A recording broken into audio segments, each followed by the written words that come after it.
바라오며 예수님의 이름으로 기도하옵나이다. 아멘.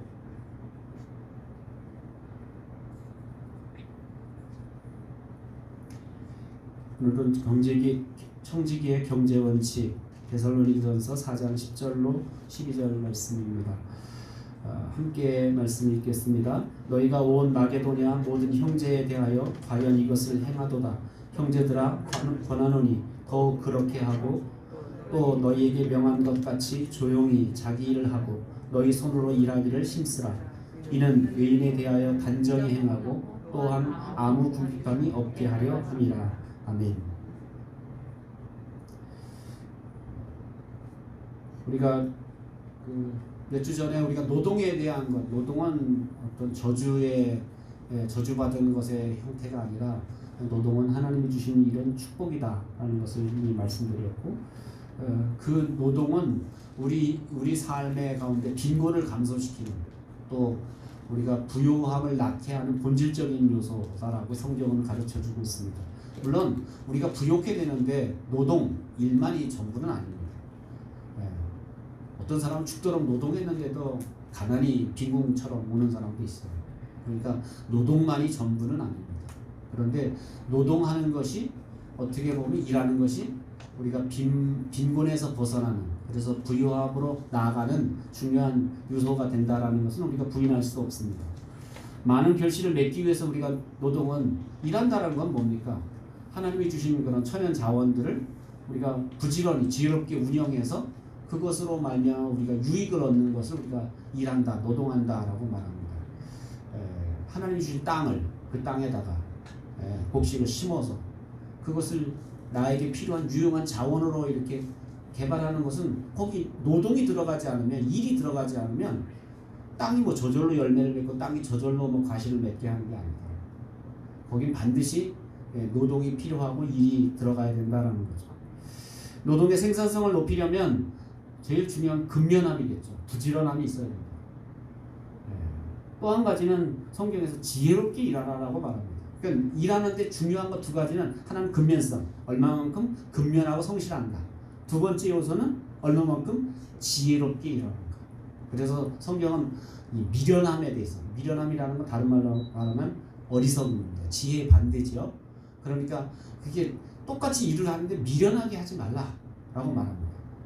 그런데 뭐 중요한 것은, 그런데 근면함이 없는데 지혜만 있으면 안 되겠죠. 일단 부지런함이 우리 속에 있어야 된다는 거죠. 그래서 오늘은 먼저 근면성에 대해서, 성경이 어떻게 우리가 일하라고, 어떻게 근면하게 일하라고 말하고 있는지 함께 나누려고 합니다. 잠언서 12장 24절 말씀입니다. 시작. 부지런한 자의 손은 사람을 다스리게 되어도 게으른 자는 불임을 받느니라. 열심히 일하는 것, 이것이 먼저 우선돼야 된다는 겁니다. 부지런한 사람 손은 다른 사람을 다스릴 수 있어도 게으른 사람은 결국 남의 불임을 받게 된다. 남의 고용을 받게 된다라는 것을 이야기하죠. 그래서 근면이 지혜를 적용하는 것보다는 우선돼야 됩니다. 난 지혜롭지 못해서 일 안 한다, 이게 아니라 지혜를 얻기 전에 먼저 나한테 체득해야 될 것이 뭐냐면 열심히 일하는 것. 맡겨진 일을 열심으로 근면하게 일하는 그런 자세가 우선 우리에게 필요하다라는 거죠. 그래서 내가 빈곤에서 벗어나기 위해서는 내가 누구보다 더 열심히 일하는 자세가 필요하다라는 거예요. 내가 누구보다 열심히 일하지도 않으면서 난 왜 이렇게 가난한지 모르겠다, 왜 나는 이렇게 가난이 계속 지속되는지 모르겠다, 이렇게 말하면 이건 좀 곤란하다는 거예요. 그래서 내가 열심히 일하는, 부지런하게 일하는 근면성이 우리에게 필요하다라는 겁니다. 그 다음에 열심히 일을 하고 있는데 그래도 열매가 잘 안 나타나요. 그럴 때 필요한 게 뭐냐면 지혜다라는 거예요. 근데 열심히 없는데 지혜를 먼저 구하면, 그러니까 이런 분들이 있잖아요. 교회 안에서 이제 지혜가 중요하다는 거 알잖아요. 근데 기본적으로 근면성이 없어. 근본적으로 게을러. 끼를 많이 피워. 그런데 이 사람 하나님 지혜 주세요, 지혜 주세요 해. 근데 그 사람에게 지혜를 주면 열매를 맺을 수가 없어요. 기본적으로 이 일할 때 필요한 것은 하나님이 원하는 근면한 부지런함이라는 것. 이 부지런함이 먼저 필요하고 체득되고 그 위에 지혜가 필요하다라는 사실입니다. 가난을 극복하는 그래서 첫 번째 원칙은 내가 생활 수준의 향상을 위해서 가난한 자는 일해야 될 뿐만 아니라 그들보다 높은 계층에 있는 사람들보다 더 열심히 일하려고 하는 자세가 필요해요. 내가 더 열심히 일해야지. 내가 지금 다른 사람보다 가난하니, 내가 다른 사람보다 빈궁하니, 내가 다른 사람보다 더 열심히 해야 된다라는 그 부지런함이 우리 속에 있어야 된다라는 겁니다. 열심히 고되기까지 하는 노동이 그래서 가난 극복의 필수 조건이다. 이 잠언서에서 계속 이야기하는 건 이 얘기입니다. 부지런함이 없으면 이 가난에서 그래서 가난을 탈출하는 가난에서 벗어나는 첫 번째 비결은 하나님 나 가난에서 벗어나게 해주세요 하고 하늘만 쳐다보고 앉아있는 게 아니라 내가 나에게 맡겨지고 나에게 주어진 일에서 내가 최선을 다해서 부지런히 일하는 그런 자세가 필요하다는 겁니다. 성경은 근면한 노동을 명령하고 있습니다. 솔로몬이 부지런함을 사람의 북이라고 한 것은 결국 이상한 일이 아닙니다. 잠언서 12장 10절을 보면 이게 부지런함이 사람의 북이다 라고 이렇게 이야기합니다. 그래서 근면함이 없이는 개인도 가정도 민족도 더 나아가는 전체 문명도 영구적으로 가난에 매일 수밖에 없더라. 여러분 이게 지금 5대양 6개 대륙을 이렇게 보면요. 어떤 대륙은 가난이 이렇게 계속 묶여 있잖아요. 어느 대륙은 거긴 부요가 흘러요. 그런데 대부분은 이 가난이 지배하는 곳에는 대부분 뭐냐면 나태함이 들어갈 수밖에 없어요. 그게 다른 날씨 때문이기도 하고 기후 때문이기도 하지만 우리는 환경을 탓하기 전에 먼저 그 속에 게으름이 있는가, 부지런함이 없다면 그것이 우리가 가난하게 되는 길이 된다라는 것을 보게 됩니다. 잠언서 28장 19절입니다. 시작. 자기의 토지를 경작하는 자는 먹을 것이 막으려니와 막 방탕을 따르는 자는 궁핍함이 많으리라. 토지를 열심히 갈고 닦는 사람에게는 먹을 것이 생기지만 그러나 방탕을 따르는 사람, 그저 술 먹고 허랑방탕하고 그런 사람은 궁핍함이 곧 다가올 수밖에 없다라는 겁니다. 잠언서 31장 10절에서 30절, 잠언서 31장에는 그런 현숙한 여인에 대한 이야기가 쭉 나오죠. 그러면서 현숙한 여인의 특징을 이야기하면서 그 가장 기본이 뭐냐면 부지런함이다. 그 여인이 아주 부지런하다라는 겁니다. 그래서 남들이 다 자고 있는데 먼저 일어나고, 남들은 다 쉬고 있는데 나가서 일을 하고, 그래서 그런 부지런함 때문에 열심히 일하는 것 때문에 남편을 도왔기 때문에 남편이 그 마을에서 그 성읍에서 걸출한 위인으로 이렇게 세움받게 된 것도 그 배경에는 현숙한 여인, 이 부지런한 여인 때문이다 라고 이렇게 말하고 있다는 거죠. 근면한 노동은 구약에서 내용뿐만 아니라 사도 바울도 신약에서 굉장히 많이 강조하고 있는, 그래서 바울의 서신서를 보면 이 노동에 대한 것을 굉장히 많이 강조하고 있습니다. 일을 하는데 그냥 적당하게 눈 가림으로 하지 말라는 거예요. 나에게 맡겨진 일이라면 그건 정말 사명처럼 여기고 열심으로 감당하라는 거예요. 그러니까 생각해 보세요. 크리스찬들이 직장에 일을 하든 가정에서 일을 하든 곳곳에서 일을 할 때 그 맡겨진 일이 그냥 내가 돈벌이를 위해서 내가 어쩔 수 없이 하는 일이라고 생각하면 그냥 눈 가림으로 적당하게 하잖아요. 그래서 가끔 그런 생각을 해요. 우리 세상에 사꾼, 우리 요한복음 10장 보면 삭군이 되지 말라라고 이렇게 얘기하잖아요. 삭군이 뭐예요? 돈 받은 만큼 일하는 사람이 삭군이잖아요. 돈 받은 만큼. 예를 들면 목회자가 만약 삭군이라면 돈 받은 만큼만 만약에 100만 원어치만 설교한다 그리고 나는 지금 이거 근무 시간 아니야. 그러니까 난 새벽에 난 쉬어야 돼. 자야 되겠어. 나는 6시 넘으면 퇴근이야. 그리고 내가 수요일에 내가 밤 예배 내가 할 수 없어. 만약에 이렇게 만약에 주장한다면 이건 삭군이라는 거예요. 돈 받은 만큼만 일하려고. 돈 받은 만큼만 일하려고 하는 자세, 그건 삭군이다. 근데 제가 요즘 이게 사회생활을 이렇게 가만히 지켜보면 돈 받은 만큼만 일해 잘하는 거예요. 돈값만 해도 잘하는 거예요. 근데 대부분 사람들이 돈 받은 만큼도 안 해요. 그럼 가끔 이제 요즘 이제 연세 드신 분들 이렇게 무슨 공공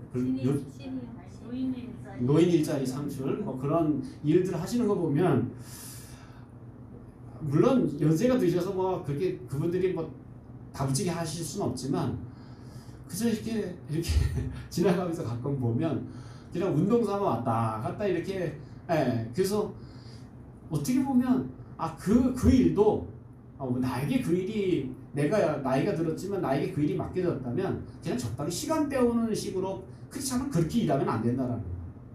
거기 권사님들이 계시고 장로님이 계신다면 거기서 그렇게 일하면 안 돼. 그거 세상 사람보다 못하는 거야. 돈 받은 만큼도 못하는 거야. 그 한번 거기 있는 분들한테 한번 물어보면 당신들은 어르신들은 돈 받으신 만큼 일하시고 가나요? 라고 물어본다면 뭐라고 대답할지 모르겠어요. 그러니까 사실은 우리가 이 성경에서 사꾼이 되지 말라고 하는데 사꾼만큼만 돼도 정말 세상에서 인정을 받아요. 칭찬을 받아요. 근데 요즘은 돈 받은 만큼도 일을 안 한다. 그냥 눈가림으로 적당하게 시간을 때우다 보니까 거기 불량품 생기죠. 거기 제대로 일이 처리 안 되니까 계속 인건비가 올라가죠. 제가 우리 그 교회 앞에 도서관 질 때 보니까 그 사람이 이렇게 나중에 우리가 1,000,000원 계약하고 이렇게 진행했는데 한 뼈대 다 세워놓고 지붕 덮고 놨는데 돈이 없다는 거예요. 돈이 왜 없냐 했더니 제가 이렇게 가만 보면 그 사람은 없을 수밖에 없더라고요. 그러니까 용접공들이 와서 일을 하는데 하루에 2시간도 일을 안 하는 거예요. 아침에 와서 담배 피면서 한 2시간 또 이야기하고 그러다가 1시간 이야기하다가 점심때가 되면 30분 전에 벌써 놓고 정리하고 점심 먹으러 가요. 갔다 오면 또 한숨 자요. 응달에서. 그래서 하루에 2시간, 3시간밖에 일을 안 하는 거야. 그러니까 이게 펑크가 날 수밖에 없는 거야. 근데 그 감독하는 사람이라도 좀 제대로 와서 일을 시키고 일을 해야 되는데 일을 안 시키니까 그냥 알아서 하게 하니까 5일, 3명이서 5일 하면 될 일을 열흘이 해도 못 끝마치는 거야. 그러니까 이게 펑크가 날 수밖에 없다는 거예요, 공사.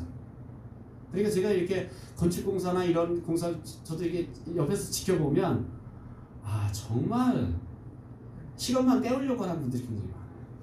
정말 그래서 뭐 심각해는 또 못된 짓까지 하는 분도 있대요. 뭐 이렇게 공고리 칠 때 거기다 담배꽁초를 갖다 세워놓으면 그게 나중에 그래도 방수가 그 담배꽁초 겉만 멀쩡하다가 그 틈난 틈으로 이제 담배꽁초 틈으로 이제 물이 새게 만든다라는 거야. 이거 별의별 그러니까 어떻게 보면 그런 정직하게 일하지 못하고 진실하게 충성되게 일하지 못하고 근면하게 일하지 못하는 것 때문에 이렇게 되면 나라 전체가 무너져. 삼풍백화점 무너진 거나 또 성수대교 무너진 거 그럼 들어가야 될 철근 제대로 안 놓고 써야 될 제대로 그걸 제대로 안 쓰고 하다 보면 결국 나중에 무너지게 되고 나라 전체가 그렇게 무너질 수밖에 없다. 그래서 개인도 가정도 국가도 교회도 마찬가지예요. 우리에게 맡겨진 일을 이게 내가 돈 때문에 일을 한다고 생각하면 그 사람은 아직 청지기를 모르는 거야. 나는 하나님이 일을 나에게 보내셔서 맡겨서 나는 일을 하는데 일을 하고 났더니 하나님이 선물로 주시는 거야. 그러니까 나에게 주신 임금은 사실은 물론 성경에서 임금을 받는 것 이거 분명하게 이야기하고 있어요. 임금 받는 것 당당하게 우리가 요구할 권리가 있어요. 그런데 임금 받기 위해서만 일을 한다면 그건 그렇지 않은 청지기로서는 부족하다라는 거죠. 사도인 데살로니가전서 4장 10절에서 12절 같이 읽겠습니다. 너희가 온 마게도냐 모든 형제에 대하여 과연 이것을 행하도다. 형제들아 권하느니 더욱 그렇게 행하고 또 너희에게 명한 것 같이 조용히 자기 일을 하고 너희 손으로 일하기를 힘쓰라. 이는 외인에 대하여 단정히 행하고 또한 아무 궁핍함이 없게 하려 하느니라. 나에게 맡겨진 일을 묵묵히 최선을 다해서 감당해야 이래야 바깥에 있는 사람들한테 창피 안 당한다라는 거예요.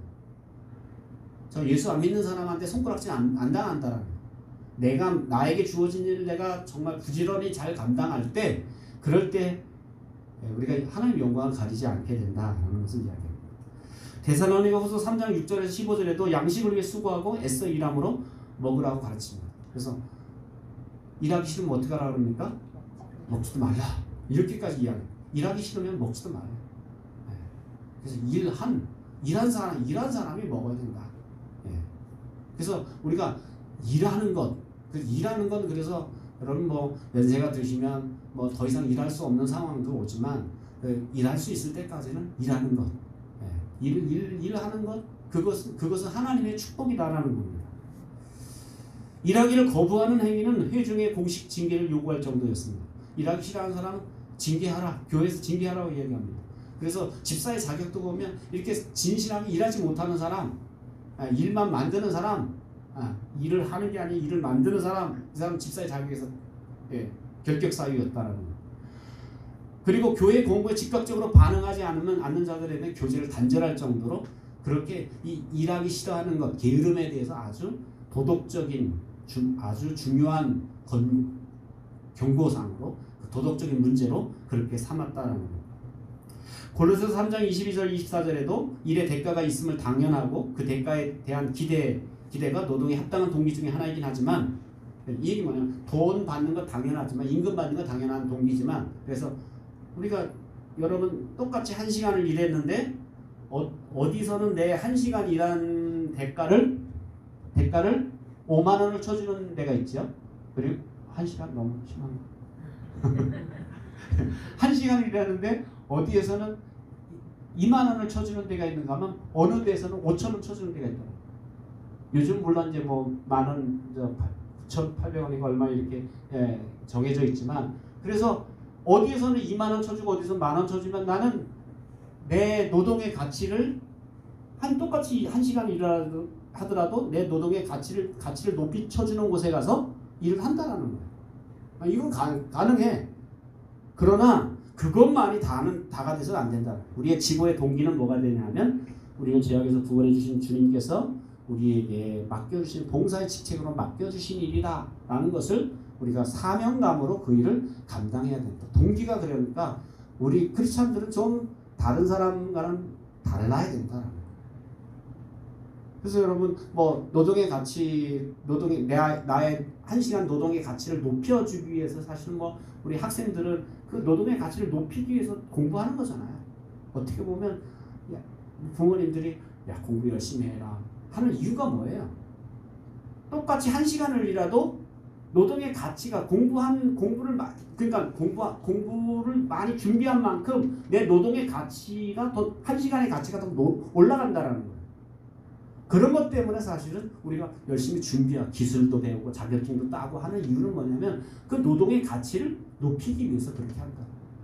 그거 오케이. 그러나 그것만으로 우리가 일하는 동기가 돼서 안 된다. 하나님이 나에게 무엇을 맡기셨는가.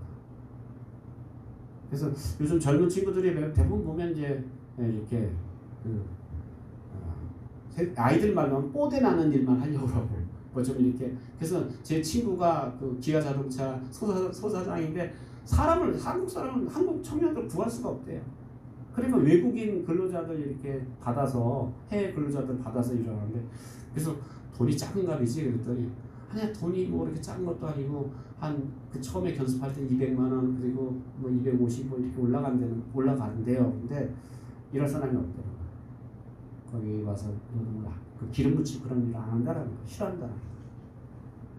그러니까 뭔가 뽀대나는 일 좀 이렇게 다른 사람 앞에 이렇게 하는 그런 일만 하려고 하니까 그러니까 그런 게 하나 문제. 또 한 가지는 돈이 굉장히 돈 때문에 직장 막 옮기고 이런 경우 그냥 어디 돈 더 준다 그러면 이렇게 옮겨버리고 그러니까 이 일이 내가 하나님이 나에게 이걸 맡기셨다라는 그 소명감이 굉장히 결여되어 있다. 그러니까 그 일을 하면서 뭔가 하나님 영광을 나타내는 일을 위해서 하려고 하는 그런 소명감이 부족하다는 거죠. 골로새 3장 22절 24절 시작. 종들아 모든 일에 육신의 상전들에게 순종하되 사람을 기쁘게 하는 자와 같이 눈가림만 하지 말고 오직 주를 두려워하여 성실한 마음으로 하라. 무슨 일을 하든지 마음을 다하여 주께 하듯 하고 사람에게 하듯 하지 말라. 이는 기업의 상을 주께 받을 줄을 아나니 너희는 주 그리스도를 섬기느니라. 예수님 섬기는 사람들은 어떻게 하라는 거예요? 사람에게 하듯 하지 마라. 주께 하듯 하라. 주님은 섬기는 것처럼 내가 주님께 음식을 대접하는 것처럼 식당을 한다면 그렇게 음식을 하라. 대충 이렇게 하지 말라라는 거예요. 요즘 음식 같은 것도 보면 이게 하다가 그 문제가 생기는 것 대부분 뭐냐면 사고가 나는 일어나는 대부분 이유는 뭐냐면 우리가 이런 죽기 하듯 하려고 하는 그 마음 자세가 좀 필요하다. 어떤 내가 음식물을 만들든 내가 어떤 기계를 만들든 어떤 걸 가공하든 거기 정말 그 지난번에 그 뉴스에 나왔잖아요. 그 어떤 사람이 위에서 이렇게 식당 아래를 찍었는데 그 물을 닦는데 수세미로 이렇게 물을 닦는데 물을 열심히 닦더니 또 자기 발바닥으로 수세미로 막 닦아요. 그래가 또 물을 막 닦아요. 그 사진을 이게 동영상을 찍어서 그게 이제 인터넷으로 유포가 됐어요. 그 사람들이 이거 중국 아니야? 그러는데 한국에서 이런 일이 벌어진다라는 거예요. 그러니까 사실은 굉장히 어떻게 보면 이런 정신적인 면에서 이런 부분들은 후진성이 있다는 거예요. 내가 이 음식을 만들더라도 내가 식당에서 어떤 조리를 하더라도 죽게 하듯 이런 마음으로 감당한다면 얼마나 그건 결국 나중에는 평가받을 수 있다. 뭐 사람들에게 평가를 못 받으니까 주님께 상 받는다라고 이렇게 말하고 있다는 거죠. 우리가 순종한다면 우리에게 필요한 것을 공급하겠다고 하신 약속을 그대로 이루시는 신실한 주님을 섬기면 됩니다. 주님께서 명령하신 대로 내가 살면 하나님이 나의 필요한 건 하나님이 공급해 주신다라는 이런 믿음으로 살라는 거죠. 우리가 받을 주요 보상이 이 세상에 있는 것이 아니라 하늘나라에 있기 때문에 일에 대한 욕심을 멈출 수도 있습니다. 어떨 때는 우리 일을 하다 보면 또 일에 중독에 빠진 사람, 일을 너무 안 해도 문제인데 게으르고 막 일을 안 하던 것도 문제인데 어떤 사람은 또 일에 빠져 살아요. 막 쉼이 없어. 막 정신없이 일을 해요. 이런 것도 이제 일 중독에 빠지는 것도 문제가. 왜 일 중독에 왜 빠집니까? 일에 대한 욕심, 일에 대한 그래서 내가 적당하게 내 몸을 생각하면서 일을 해야 되는데 어떨 때 그냥 막 오버페이스를 하다 보면 결국 그게 무리가 오잖아. 내가 너무 욕심을 내다 보면 일도 내가 끊을 때 스톱할 때 딱 스톱할 줄 알아야 되는데 제가 옛날에 우리 교회에서 막 공사하다 보면 이게 막 하다 보면 욕심이 생기는 거야. 이거 마중 끝내야 되겠다 욕심이 생기다 보면 막 무리를 하게 되고 어떨 때 그래서 막 수요 예배가 막 늦어지고 막 그랬던 적이 있어요. 이러면 내가 스톱할 때 딱 스톱해야 되는데 스톱하지 못하면 이게 이렇게 예배 시간조차도 침범당하고 그렇게 된다는 거죠. 그래서 우리가 내가 일하는 것의 이 보상이 사람에게 있지 않고 하나님에게 있다고 생각한다면 하나님을 믿고 스톱할 때 내가 스톱할 줄 아는 것도 지혜다라는 거죠. 잠언서 23장 5절입니다. 시작. 내가 어찌 허무한 것에 주목하겠느냐. 정령의 재물은 스스로 날개를 내어 하늘을 나는 독수리처럼 날아가리라. 막 내가 욕심을 내서 막 다 하면 다 내 것이 될 것 같지만 실컷 내가 욕심 내서 일했는데 일은 됐어. 근데 내 몸은 병들었어. 그래서 내가 병원비로 뭐 이렇게 했다면 결국 다 독수리가 날아가는 것처럼 다 내 돈이 다 날아가 버린다라는 거예요. 그러니까 우리가 하나님께 소망을 두고 사는 것. 그래서 좀 하나님을 그만하라, 멈추라 이런 마음 주시면 딱 멈출 수 있는 그런 컨트롤이 우리가 좀 돼야 된다는 거죠. 따라서 부자가 되기에 애쓰지 말라는 솔로몬의 경계는 우리 받아들일 수 있죠. 어떨 땐 돈에 대해 너무 지독하게 욕심을 내다 보면 돈 하다 보면 결국 돈 때문에 결국 의리에 상하고 돈 때문에 결국 깨지고 관계 깨지고 이런 경우가 생긴다라는 거죠. 네 번째로 게으름의 자기 파멸적인 성격이 있습니다. 이 게으르다는 것은 자기 배만 고프게 하는 게 아니라 가난하게만 하는 게 아니라 자기를 파멸하는 그런 성격이 있습니다. 하나님께서 목적을 위해 수단을 지명하시는데 번영을 위해서 우리에게 근면하게 일하라, 부지런히 일하라라고 이렇게 말씀합니다. 잠언서 6장 6절로 11절 시작. 게으른 자여 대비에게 가서 그가 하는 것을 보고 지혜를 얻으라. 의인은 두령도 없고 감독자도 없고 통치자도 없을 때 먹을 것을 여름 동안 예비하며 추수 때에 양식을 모으느니라. 게으른 자여 내가 어느 때까지 누워 있겠느냐 내가 어느 때 잠이 깨어 일어나겠느냐 좀 더 자자 좀 더 졸자 좀 손을 모으고 좀 더 누워 있자 하면 내 빈궁이 강도같이 오며 내 궁핍이 군사같이 이르리라. 이 게으름은 결국 자기를 망하게 한다는 거죠. 이 나태함, 이 게으름에 대한 경고는 솔로몬서에 보면 아주 굉장히 많이 기록되어 있습니다. 시작. 게으른 자는 마음으로 원하여도 얻지 못하나 부지런한 자의 마음은 풍족을 얻느니라. 게으르면 얻지 못한다. 그래서 뭐 속담에도 부지런한 새가 뭐 있지 않나요? 일찍 일어나는 먹겠죠. 아무래도 두 마리 먹겠죠. 잠언서 14장 23절 시작. 모든 수고에는 이익이 있어도 입술의 말은 궁핍을 이룰 뿐이다. 그냥 말하지 않고 일하는 사람, 묵묵히 일하는 사람은 뭔가 열매가 있지만 말만 많아. 막 일은 안 하고 말로만 이렇게 하는 사람은 결국 궁핍이 찾아온다. 잠언서 19장 15절 시작. 게으름이 사람으로 깊이 잠들게 하나니 태만한 사람은 죽일 것이다. 잠언서 20장 13절 너는 잠자기를 좋아하지 말라 내가 빈궁하게 될까 두려우니라 내 눈을 뜨라 그리하면 양식이 족하리라. 그래서 나태함을 게으름을 물리치고 부지런해야 된다라는 것을 강조하고 있습니다. 이 나태는 모험을 회피합니다. 왜 나태함이 자기를 파멸하냐면 이 나태한 사람은 게으른 사람은 모험하기를 싫어해요. 뭘 시도하기를 싫어해요. 뭐 좀 해봐 그러면 아유 전 안 돼요. 전 못해요. 이 못해라는 말을 굉장히 많이 씁니다. 전 못해요. 전 이래서 못해요. 그 못하는 이유가 굉장히 많아요.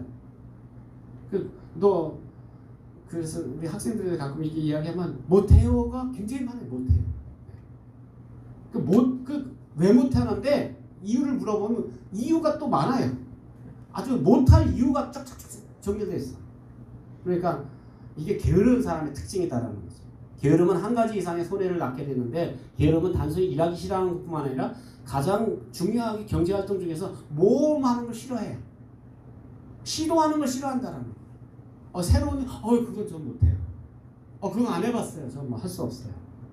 모험하는 것을 굉장히 두려워합니다. 잠언서 26장 13절 14절 시작. 게으른 자는 길에 사자가 있다 거리에 사자가 있다 하느니라. 문짝이 돌저기를 따라서 도는 것 같이 게으른 자는 심상에 쏘느니라. 일 나가니까 뭐가 있대요? 밖에? 사자가 있어요. 사자가 있어요. 그리고 그냥 그 문짝이 돌저기에 붙어서 빙글빙글 도는 것처럼 그냥 방바닥을 막 거기서 빙글빙글 거기서만 돌지 일어나서 나가지라는 거다. 게으른 사람의 특징. 모험 일하기 싫어하는 거야. 두 번째 게으른 사람의 인간성은 값싼 안전을 추구하는 인간성입니다. 굉장히 게으른 사람일수록 또 안전을 많이 생각해요. 이렇게 하면 위험하고 이런 일은 안 되고 그래서 아주 값싸구려 안전을 굉장히 해요. 그래서 뭐 제가 한동안까지도 이렇게 교회에서 뭐 어떤 이렇게 보면 위험한 곳에는 항상 제가 뛰어 올라가야 돼요. 저거 못 올라가는데 저거 못 하는데 근데 하려고 하는 사람은 그냥 위험을 감수하고라도 모험을 감수하고 시도한다라는 거예요. 그러니까 이 나태한 사람의 특징은 굉장히 싸구려 안전성, 아주 안전.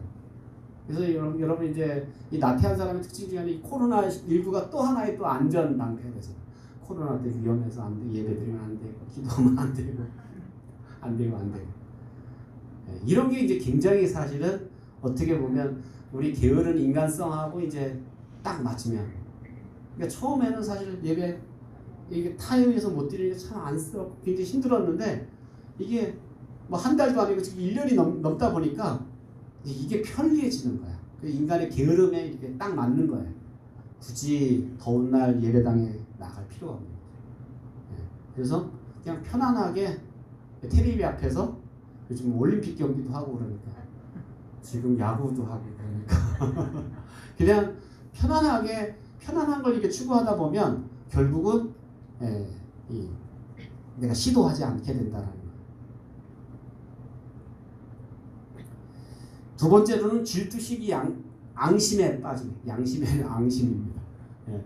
게으름은 탐욕의 성장에 직접적으로 기여하게 되는데 고된 노동의 결과인 부가 사람의 품위를 향상시켜주기 때문에 자기가 나태함 때문에 이제 가난하게 되잖아요.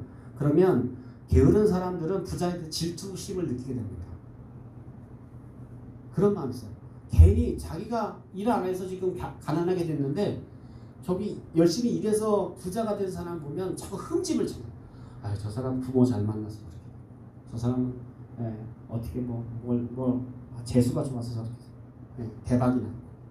다 보면 이렇게 이 부자에 대한, 그래서 우리나라도 보면 그런 이제 이 운동권에서 주로 많이 했던 게 뭐냐면 이 부자에 대한 증오감을 자꾸 키워주는 거예요. 우리가 이렇게 가난한 거 왜 그런지 알아? 저 부자들이 세금도 안 내고 자기들이 독식했기 때문이야. 저건 타도의 대상이야. 뭐 이렇게 하다 보면 결국은 이제 자꾸 질투감을 유발시키게 된다는 겁니다. 그리고 얼마 지나지 않아서 질투는 뭐로 바뀌어요?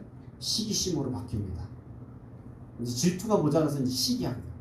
미워지기 시작하는 거예요. 질투는 이 비교해서 이렇게 투정을 부리는 거라면 시기는 이제 미움이 들어가기 시작하는 거예요. 그래서 자기들이 시기하는 그 부자에 대해서 불타는 이제 막 증오심에 불타기 시작합니다. 저것은 이제 타도의 대상이고, 저건 공격의 대상이고. 그러니까 뭐 이게 나라가 어떻게 되든 뭐 박살이 나든 막 상관하지 않고 막. 그래서 저는 이 나라 뭐 물론 대기업들이 잘못한 거 물론 있죠. 그런데 이게 뭐 공격할 때 보면 그 사람들 뭐 이게 다른 건 앞뒤로 생각하지 않아. 그냥 무조건 타도에 대해서 증오의 대상으로만 바뀌게 된다라는 거예요. 그리고 그 증오심은 파괴적인 행동으로 나타나고 심지어는 자기가 지금 이렇게 불행하게 된 책임도 저들 때문이고 하나님 때문이고 다 탓을 또 하기 시작한다. 이런 시기심으로 행동하는 자는 자기 자신을 유익하게 하기 위해서가 아니라 상대편을 자기 수준으로 아니며 그 이하로 깎아내리기 위해서 상대에게 적대적인 행동을 하게 됩니다. 그래서 이제 비난하고 요즘은 또 뭐 SNS 인터넷이 발달되다 보니까 이렇게 악플을 달고, 그래서 멀쩡하던 그 가게 주인들이 자살하고 뭐 쓰러져 죽고 그런 이유가 뭐예요? 그냥 그 기껏 음식 시켜놓고 막 악플을 막 기껏 자기들이 먹어놓고도 그거 거기다 뭐 머리카락 나왔다. 그러니까 제가 아는 그 치킨 사장이 또 보면 별의별 사람들이 많더라고요. 다 먹어놓고 거기다 머리카락 집어넣어놓고 머리카락 발견했다고 돈을 안 줘. 돈 환불 안 해주면 인터넷 하겠다고.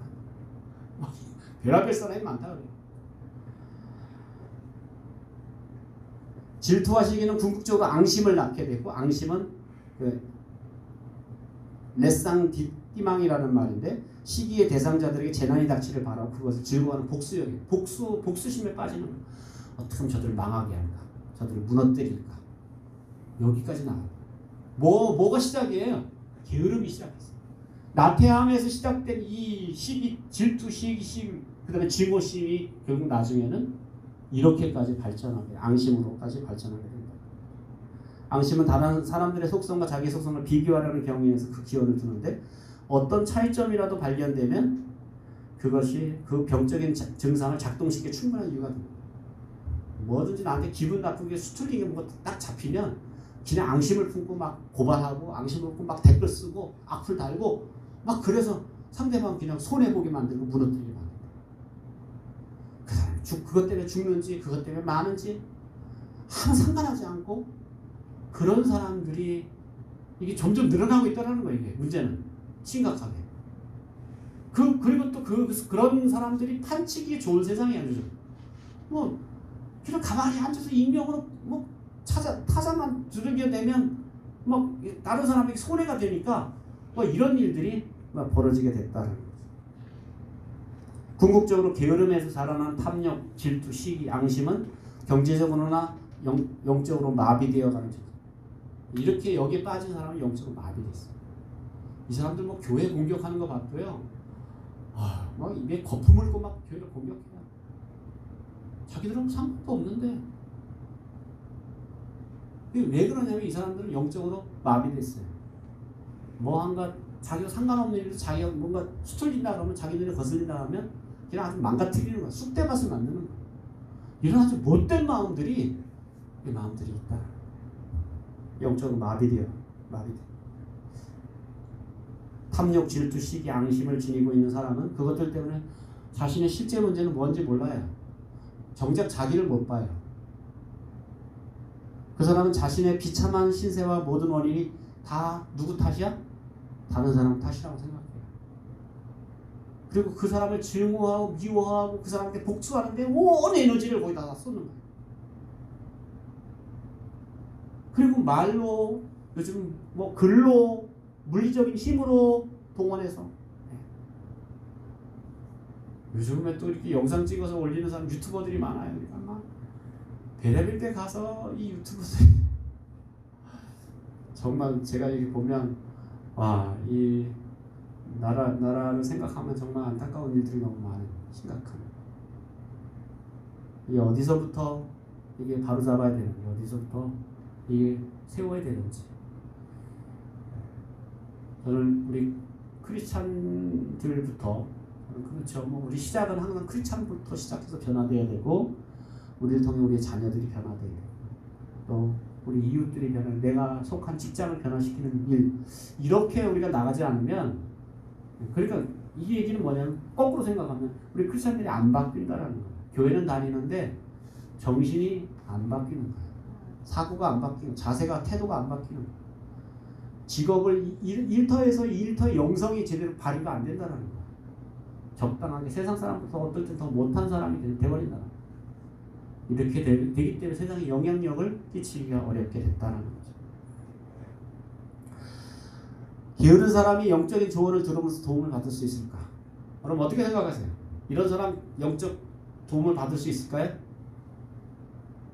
아마도 영적 조언만이 게으른 사람을 도울 수 있는 유일한 길인데, 이 영적 조언이 잘 안 먹힌다는 거예요. 저도 이렇게 교회 안에서 이렇게 조언을 해보면 대부분 조언이 안 먹혀요. 조언이 먹히는 사람은 굉장한, 그러니까 저도 교인 중에서도 10명에서 한두 명 이렇게 조언하면 이렇게 딱 그 삶이 바뀌는 사람, 태도가 바뀌는 사람이 있는가 하면 대부분 그냥 듣는 척하고 흘러넘기고, 어떤 사람은 적극적으로 안 들으려고 하고, 그래서 조언하려고 하면 눈을 안 마주치고 딴 데 쳐다보고 안 들으려고 하고, 왜냐면 자기 싫은 소리, 듣기 싫은 소리니까. 그러니까 계속 우리는 듣기 좋은 말만 들으려고 하는, 아주 익숙해져 있다는 거.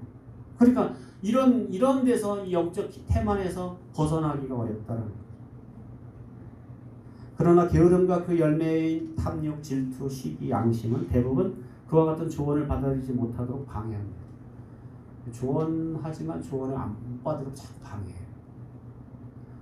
잠언서 26장 16절 시작. 게으른 자는 사리에 맞게 대답하는 사람 7보다 자기를 지혜롭게 여기네. 사리에 맞게 말하는 사람 7보다도 자기는 더 똑똑하다라고 생각합니다. 그러니까 자기가 최고라고 생각하는 거예요. 자기가 무소불위해요. 그러니까 뭐 다 치고 자기 기준으로 다 죽일 놈들이고 다 망할 놈들이고 다 공격의 대상이 되거든요. 그러니까 자기는 무소불위의 존재니까 누구 얘기도 안 듣는 거예요. 게으른 자의 교만은 일을 하는데 효과적인 기술을 익히지 못하게 합니다. 이 게으른 사람 또 한 가지 교만해요. 마음이 굉장히 교만해요. 자기가 최고라고 생각해요. 그렇기 때문에 뭘 배우려고 하진 않아요. 좀 배워야, 뭐 들어야 이게 사람이 바뀌는데 안 배우려고 하지 않는 거예요. 누구에게 들으려고 하지 않는 거예요. 게으른 자들은 즉각적인 보답이 보장되어 있지 않는 한 어떤 노력과 정력을 시간 쏟으려고 하잖아요. 어서 딱 1시간 하면 5만 원 준다, 10만 원 준다, 100만 원 준다 그러면 즉각적으로 뭔가 보상이 따르는 일에는 반응을 보이지만 나머지 일은 반응을 잘 안 합니다. 나태한 자의 길은 그래서 자멸이 됩니다. 나태한 자는 일하기 싫어요. 그러니까 이 나태했는데 좀 귀라도 열려서 들으면 이 바뀔 텐데 그러나 바로 그러한 게으름이 만약 그가 위험에 무릅쓰고 자기를 더 생산성 있는 일에 만약 이를 위해서 필요한 기술을 습득했다면 충분히 감당할 수 있는 일보다 더 힘든 일을 나중에 하게 됩니다. 그러니까 내가 하나님의 지혜의 음성을 듣고 내가 조언을 듣고 이렇게 내가 필요한 기술을 습득했다면 내가 좀 편안하게 살 수 있었는데도 불구하고 그걸 거부하고 가다 보면 그것보다 더 힘겨운 일들을 하고 살게 된다는 거죠. 그래서 더 힘든 일을 하도록 그를 정죄하는 것이다. 그래서 안타까운 거예요. 이게. 하나님, 어떨 때 제가 이제 좀 이렇게 했으면 좋겠다라고 이렇게 조언을 하면 이 조언이 받아들여지는 사람 거의 없으니까. 왜냐하면 자기 기준이 워낙 완벽하고 아주 철저하기 때문에 누구 얘기도 들으려고 하지 않기 때문에 사실은 그러다 보면 조언을 무시하고 가다 보면 결국 결말이 결국 끝이 파멸로 더 어려운 공경에 빠지게 되는 경우들을 보게 된다. 제가 이제 우리 집에서도 우리 제 아들이 이제 졸업을 하고 이제 취업 준비를 하잖아요. 그래서 뭘 준비하다가 이게 그 항공 쪽 준비하다가 이제 코로나가 터지고 나니까 멘붕 상태가 오니까 얘가 한 6개월을 놀고 먹어요. 그랬어요. 제가 지금 마주쳐서 자꾸 이렇게 대면을 하면 자꾸 어떻게 보면 잔소리를 하게 되니까 제가 대부분 글로 씁니다. 짤막하게 글로 이렇게 써서 여러 글을 쓰면서 제가 이제 글로 도전을 해요. 근데 이게 반응을 보면 글을 안 읽는 것 같아. 아빠는 애타는 마음으로 그래도 글이라도 써서 뭔가 조언을 하는데 애 행동하는 거 보면 글을 안 읽는 것 같아. 그래서 안 되겠길래 제가 그런 얘기를 했어요. 이 상황이 내가 볼 때는 한두 달로 끝난 것 같지 않은데 이 어려운 때에는 너가 나가서 어디 가서 이게 매일 집에서 무의도식하는 것보다 뭐 지금 멘붕 상태니까 뭘 공부하는 것도 아니고 아무것도 아니야. 그러니까 무의도식하는 것보다 너가 가서 30만 원을 벌어와도 은행에다가 3억을 은행에다 요즘 3억 넣으면 30만 원 나와요. 그러니까 내가 30만 원 번다라는 건 내가 은행에서 3억을 둔 거와 똑같은 거야. 그렇게 비유를 해줬어요. 30만 원 가서 벌어도 3억을 은행에 놔둔 거 같은 효과야. 어려운 때일수록 너가 뭐라도 해야 돼. 그러니까 자동차가 가다가 멈춰서 차를 세워놓은 상태에서 핸들 돌리려면 안 돌아가잖아. 그런데 그냥 힘들더라도 차를 굴리면서 핸들을 돌리면 핸들이 잘 돌아간다. 제가 그 얘기를 했어요. 뭐라도 찾아봐. 그러니까 이제 뭐 수소문하고 찾고 그러더니 이제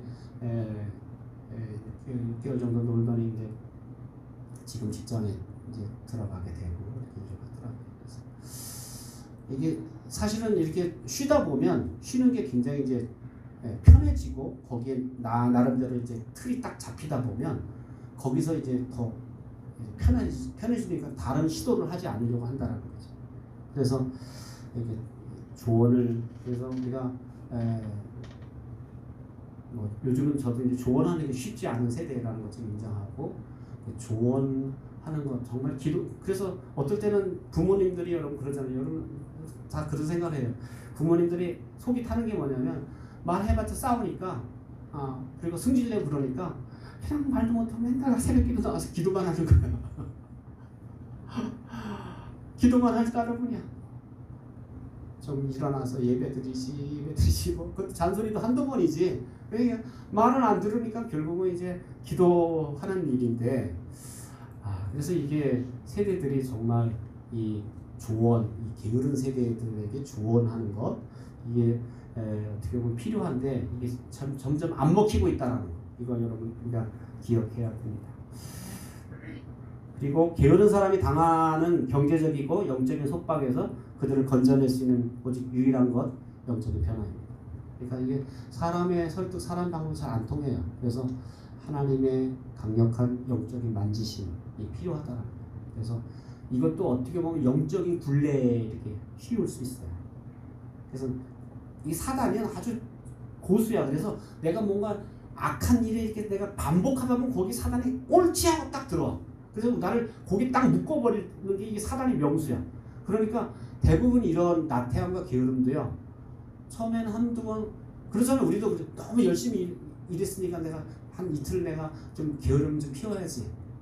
뭐 저 같은 경우는 좀 오늘 게으름 좀 피우고 좀 깊이 자야지. 근데 벌써 5시면 내가 딱 깨. 이게 습관이라는 게 저는 그런데 근데 한 번, 두 번 저 같은 사람 마찬가지일 거예요. 어디 저 산속에 데려다 거기서 그냥 게으르게 이렇게 한 달만 지내다 보면 저도 모르게 게으름에 그냥 다 빠지게 돼요. 사람이 아무리 부지런한 사람도 이 게으름 속에 들어가다 보면 거기 사단이 탁 영적으로 우리를 얽어맨다라는 거예요. 그래서 이런 데서 벗어나기 위해서 우리가 영적인 도전, 또 영적인 하나님의 기름 부으심, 또 하나님의 역사, 초자연적인 역사가 일어나도록 여러분 기도하고 그렇게 또 양면전이죠. 한편으로는 여러분 기도하시고 또 한편으로는 지혜롭게 조언하고 그것을 잘하는 여러분 되시기를 주 이름으로 축원합니다. 기도하겠습니다. 참 좋으신 하나님 아버지 은혜를 감사합니다. 이 밤에도 하나님 우리가 청지기로서 우리에게 맡겨주신 일에 얼만큼 부지런히 근면하게 일해야 되는지 깨닫게 해주신 것 감사합니다. 하나님 부지런함의 반대인 나태함은 정말 얼마나 우리를 자멸에 빠지게 하고 또 고통에 빠지게 하는지 깨닫게 해주신 것을 감사합니다. 자비하신 하나님 우리가 게으르지 말고 부지런하여 주님을 섬기는 하나님의 사람들이 될 수 있도록 축복해 주시옵소서. 이제는 우리를 죄악에서 구원해 주신 예수 그리스도의 무한하신 은혜와 하나님 우리 아버지의 그 크신 사랑하심과 성령님의 감화 감동 역사 내주 교통하심이 오늘 부지런히 주님을 섬기고자 작정한 모든 성도들 머리머리 위에 이제로부터 영원토록 함께 계실지어다. 아멘.